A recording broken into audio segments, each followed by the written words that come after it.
Gaya kupu-kupu, gaya bebas, gaya kupu-kupu. Ini dari teman-teman dari Banten, Universitas Untirta ya. Ya, kita lagi berada di Keraton Kesultanan Tidore. Antri naik di istana di Keraton Raja Sultan Kamariam, peninggalan sejarah. Teman-teman, sekarang kita sudah berada di Keraton Kolkom.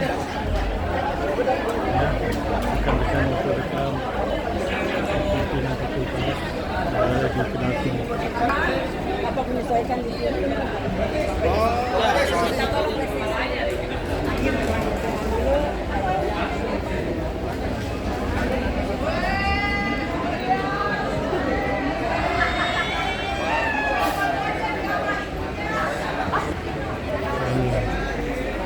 Pemandangannya sangat indah ya. Kita di atas Keraton, Istana Raja, Istana Sultan di Tidore, Kesultanan Tidore.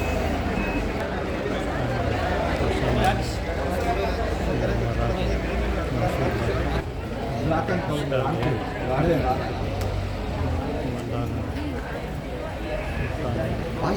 kita berada di atas Istana Kerajaan, Istana Kesultanan Tidore.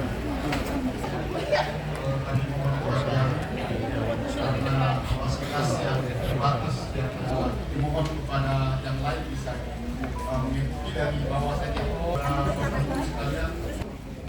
Ini tamu. Assalamualaikum warahmatullahi wabarakatuh. Waalaikumsalam. Salam sejahtera untuk kita sekalian. Yang kami hormati Bapak Kepala Dinas, yang kami hormati Bapak Rektor Unhair Negeri Ternate, Bapak Ibu, para dosen, para dekan, mahasiswa yang insya Allah dirahmati Allah Subhanahu wa Ta'ala. Amin ya rabbal alamin. Sebelumnya saya menyampaikan atau memberikan sedikit tentang keberadaannya Kesultanan Tidore. Pertama-tama saya menyampaikan selamat datang, dan hari ini kita semua berada. Sebelumnya saya perkenalkan istana atau Keraton ini. Nama Keraton ini adalah Keraton Kie, jadi bukan keraton tapi Keraton, karena Kesultanan Tidore unik, tidak memakai sistem putra mahkota. Yang pertama sekali yang itu. Kalau Kesultanan Tidore di 4 kesultanan di Jazirah Maluku Utara ini, Kesultanan Tidore tidak memakai sistem putra mahkota. Jadi sultan dipilih dengan mekanisme aturan tersendiri. Jadi tidak seperti Ternate, Bacan, Jailoro dan kerajaan-kerajaan lainnya di luar Maluku Utara ini. Bentuk Keraton ini adalah kalajengking jantan. Sekarang kita bersilaturahim di kepala kalajengking. Tadi tamu undangan semua, saudara-saudara semua meneliti tadi banyak di tangan kiri kalajengking. Sekarang kita bersilaturahim di kepala kalajengking. Sebentar ini bisa masuk ke badan kalajengking sampai ke ekor kalajengking. Jadi ini kalajengking jantan. Filosofinya kecil, lincah, gesit, dan bisa mematikan. Itu jantan nih. Itu jantan Pak Sultan. Kalau yang jantan. Keraton ini awalnya dibangun pada 1812. Atas politik Belanda, adu domba, rata tanah. 1 abad persis. 100 tahun kemudian 1912 rata tanah. Atas keinginan masyarakat adat Kesultanan Tidore, dan pada saat tahun 2000 Isha Sarundayang sebagai penjabat Gubernur Maluku Utara, beliau yang memberikan bantuan dana awal, saya yang menerima sebesar 500 juta rupiah. Kemudian atas dukungan masyarakat adat, kemudian pemerintah provinsi, kemudian beberapa pemerintah Kabupaten Maluku Utara dan sebagainya, lalu dibangun keraton ini pada tahun 2010 selesai. Jadi dibangun di atas reruntuhan keraton yang lama. Namanya Kadatoki. Setara dengan Kadatoki berarti setara dengan seperti Istana Negara. Jauh sebelumnya sudah ada berapa keraton kecil. Mulai ketika ibu kota berada di Rum, kemudian Maretu, Toloa, Seli dan sebagainya, itu sudah ada keraton. Baru pada 1812 dibangun keraton ini. Dan atas swadaya masyarakat saat itu, lamanya bangunan ini sampai selesai 50 tahun oleh seorang arsitektur Tidore yang kemudian menjadi sultan pada perang Saparua adalah Muhammad Tahir. Beliau dengan arsitektur Tidore langkir jiko surat mengalas kiri gunung mengutamakan ruang tunggu. Jadi beda dengan keraton Ternate. Kan keraton Ternate ruang tunggu di belakang. Keraton Tidore di sini ruang tunggu di depan. Jadi mengutamakan ruang tunggu. Sehingga langkir jiko surabi. 12 Rabiul Awal 502 Hijriah. Betatan Nusantara paling tertua adalah Majapahit mencapai 1 milenium, kemudian tidak eksis lagi. Nomor 2 adalah Kesultanan Tidore, dan 3 adalah Kerajaan Goa. Karena insya Allah 12 April 2024 nanti itu Tidore sudah berusia 908 tahun. Walaupun Sultan ada yang 42 tahun, ada 22 tahun, sistem pemerintahan dijalankan oleh seorang Perdana Menteri yang disebut Jojau. Pada era Haji Hussein Shah Sultan ini, saya dipercayakan sebagai Jojau atau Perdana Menteri. Cuma ini Perdana Menteri Kesultanan, jadi tidak memiliki tunjangan dan gaji. Yang punya adalah sebuah pengadilan tanpa pabrik. Dan begitu informasi Bapak Ibu yang sekian di sini ini, saya sudah standby 1 jam sebelum Bapak Ibu tiba. Jadi kalau memang orangnya luar biasa Perdana Menteri, tidak punya memiliki gaji dan tunjangan, yang punya adalah sebuah pengabdian tanpa pabrik.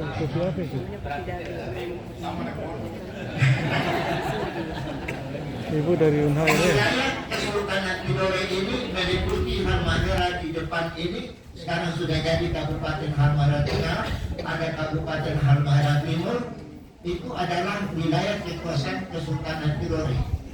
Kemudian Kepulauan Raja Ampat juga di bawah Kesultanan Tidore. Papua Siantero sampai Papua Nugini di bawah Kesultanan Tidore. Luar biasa.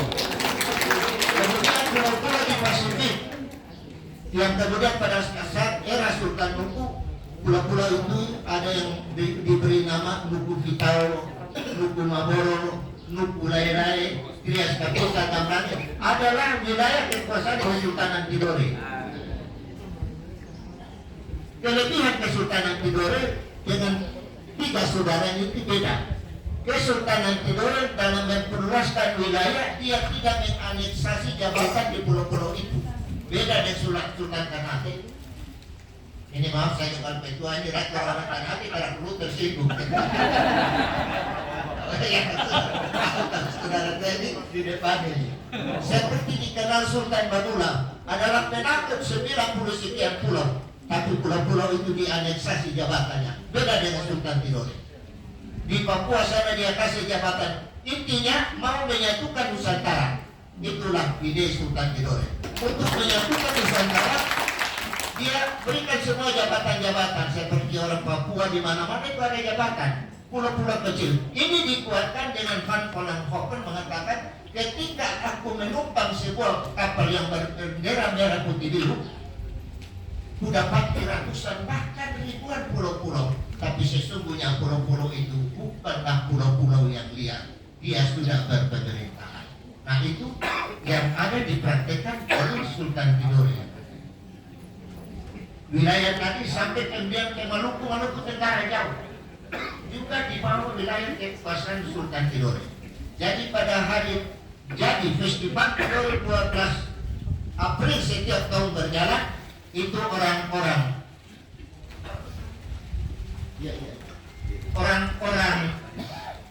Serang, Papua, Tenggara Jauh, mereka ikut mengambil bagian dalam upacara festival Tidore. Tadi yang saya katakan bahwa awal tadi bahwa Tidore tidak memakai sistem putra mahkota, jadi awal sebutan sebelum sebutan sultan adalah Bolano. Datang orang-orang dari Eropa, terutama Portugis, Spanyol, karena mengejar rempah-rempah yang ada, panggilan raja. Datang seorang ulama dari Mekah, Al-Mansur, pada 1494, kemudian sebutan tadi menjadi As-Sultan. Maka dengan sendirinya Berubah. Bolano, raja mulai pupus perlahan-lahan muncul kesultanan seperti itu. Namun nama-nama sultan yang ada ini adalah rata-rata orang semua adalah yang Muslim.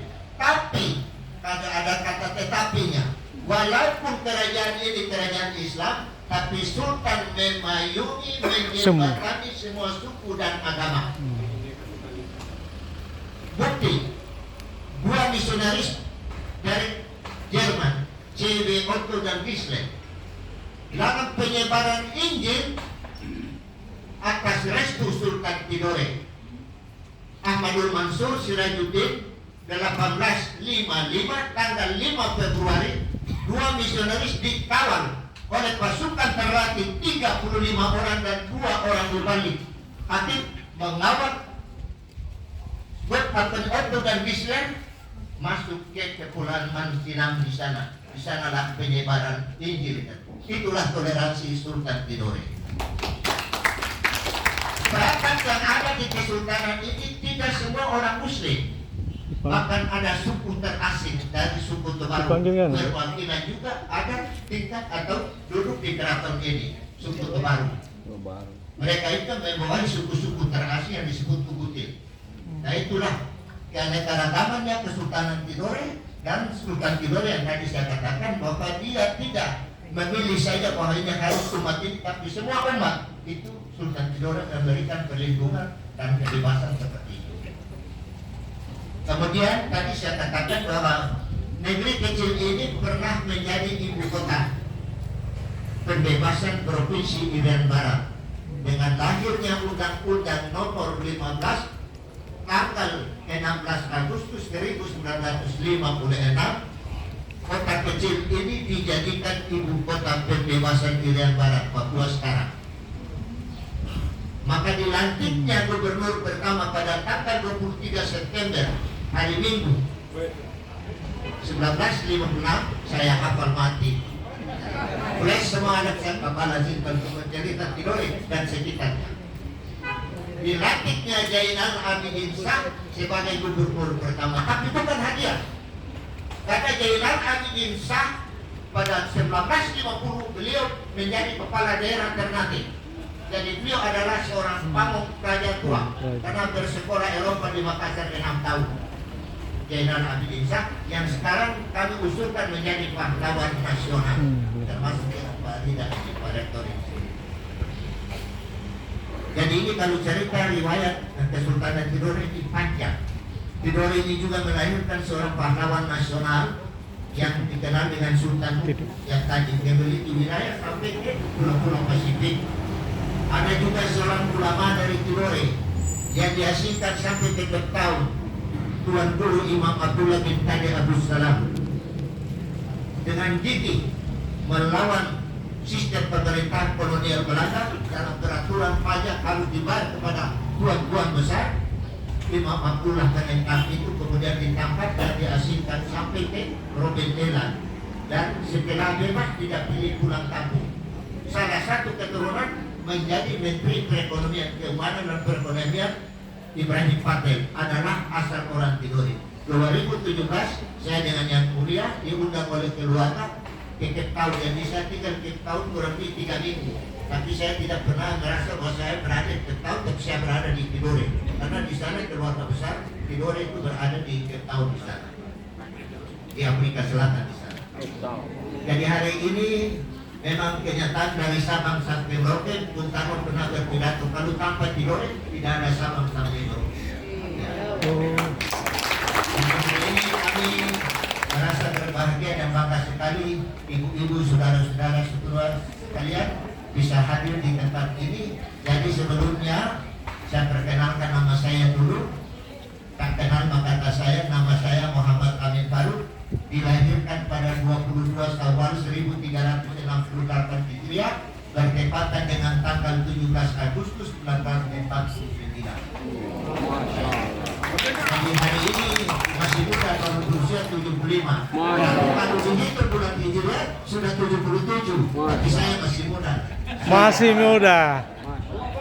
Barangkali ya sekedar unek-unek ini saya sampaikan kepada Bapak Ibu sekalian, para rektor, para dekan, para dosen, asisten, mahasiswa sekalian, bahwa inilah negeri yang bernama Tidore. Negeri ini yang membuat Spanyol dan Portugis harus berupaya, bersusah payah. Namun sering saya katakan itu bahwa permutabalikan fakta sejarah ini banyak. Memang tahu, orang tahu. Pengeliling dunia pertama adalah Magellan, tapi ternyata setelah diteliti laki-laki dari Tidore yang bernama Enrique. Dan kemarin cuma yang tidak hadir adalah penulis saja, Pak Raihan, yang tidak sempat hadir. Pak Sakari, penulis tiga itu bertanda ke rumah saya dan saya memberikan data-data masukan tentang Enrique. Enrique itu asal orang Tidore dan itu orang di Tidore bagian barat. Mereka adalah pelaut. Jadi setelah saya amati buku itu, 2 hari saya jadi satu itulah sehingga Portugis dan Spanyol. Portugis duluan 15-12, saya dalam istilah Tidore kalah cepat, 10 tahun kemudian baru Spanyol tiba. Itu dalam rangka cuma mencari rempah-rempah. Jadi negeri ini dulu ada sebuah seperti sekarang itu sinetron, dia berjudul Pagar Maut di Pulau Cengke. Dulu negeri ini Cengke itu pedulian, Tidore, Bagian, Pulau kecil ini tanaman Cengke itu adalah tanaman liar. Baru pada dinasti Tang 618 sampai 900 dinasti Tang, 2 kapal Cina berlabuh tidak jauh dari negeri ini, Pulau kecil ini, dan memberikan nama Pulau kecil ini City. Bunga Cengke dalam bahasa Cina Cici Swan dan Cinghai, artinya bunga Cengke ini harum dan mirip bina ayam. Cici Siang dalam bahasa. Ada orang Cina bisa ngerti bahasa Cina. Cici Siang artinya bunga Cengke seperti lidah ayam dan dia harum. Cinhui, bunga Cengke seperti jarum, itu berada di sini. Itu Tidore, itu dia Cici Siang. Kemudian Taranante, Motor, mereka mengikuti Tilolo, Jelolo dan sebagainya adalah pulau-pulau yang hasil rempah-rempah.